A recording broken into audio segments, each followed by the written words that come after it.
So, Japan's political world is, well, it's a mess right now. The ruling party's approval ratings are in the basement. But here's the weird part. Nobody seems to be clamoring for a new government. So what gives? In this explainer, we're going to dive into this really interesting paradox, pulling from a great analysis by Japan Forward to figure it all out. Okay, so here's how we're going to break it down. First, we'll get a handle on the chaos happening right now. Then we'll take a trip back in time to look at these political bad dreams that have voters spooked. After that, we'll see how the ruling party kind of shot itself in the foot, which, opened the door for a new face. And finally, we'll look at what's really at stake for Japan's future. All right, so let's jump right in with what's happening today. The ruling party, the Liberal Democratic Party, you'll hear them called the LDP, they're in some serious trouble. Their popularity has just tanked. There's this massive sense of frustration in the air, and a lot of people are just calling it what it is, political chaos. And this is where things get really interesting, right? It's the big question here. If everyone's so unhappy with the LDP, why aren't people demanding a change? You'd think that would be the next logical step.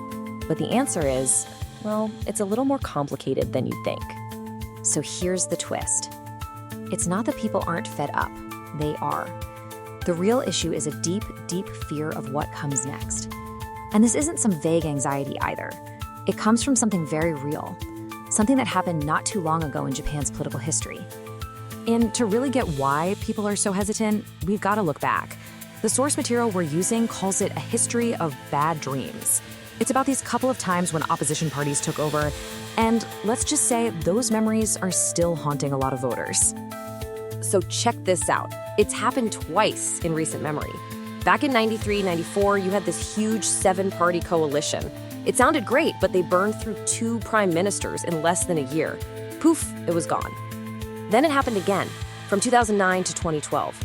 Another coalition fell apart, and Japan ended up with 3 different prime ministers in just 3 years. I mean, talk about instability. Yeah, and this quote from the Japan Forward article just nails it. It says these times were seen as a bad dream. And like a bad dream, you cannot forget it, ever. It really was like a kind of political trauma, and voters just can't shake that memory. And this really gets to the heart of the problem, according to the analysis. These coalitions weren't built on any solid foundation or shared ideas. The article calls them marriages of convenience. Basically, a bunch of different parties who didn't agree on much got together just for one reason: to kick the LDP out of power. And no surprise, they were doomed from the start. And that's the huge difference between the 90s and today. Back then, people were genuinely excited about change. But now, after seeing those governments fall apart, that excitement is just gone. It's like voters have seen this movie twice already, and they definitely don't want to watch the sequel. Okay, so it's not just about being afraid of the opposition. The LDP has been making some serious mistakes of its own lately. In fact, the source we're looking at points to some huge blunders that really poured gasoline on the fire. So this part of the story really kicks off back in 2021 during the LDP leadership race. You had this candidate, Sanae Takaichi, who's described as a conservative policy wonk. She was super popular with the party members, the grassroots. So popular, in fact, that she actually won the first round of voting. But she didn't get over 50%, so it went to a runoff.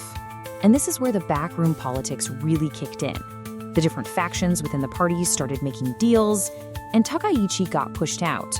Instead, her rival, Shigeru Ishiba, ended up getting the top job, which, of course, also meant he became the new prime minister. So you gotta ask, why? Why the big switch up? Well, according to the article, it came down to a pretty wild political gamble. The outgoing PM, Kishida, apparently thought Trump was gonna win the next US election.